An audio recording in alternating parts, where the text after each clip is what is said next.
Zdravé sebavedomie sa buduje cez procesy, nie cez výsledky.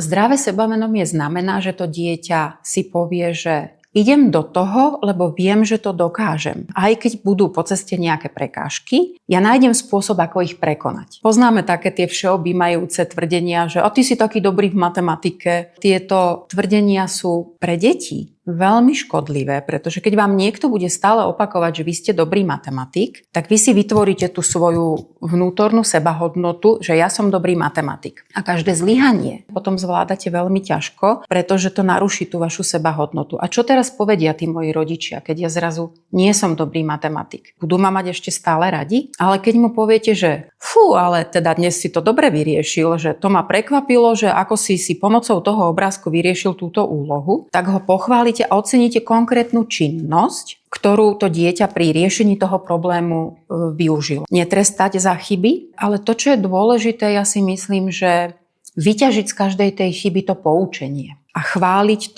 to, čo sa dieťaťu konkrétne podarilo urobiť.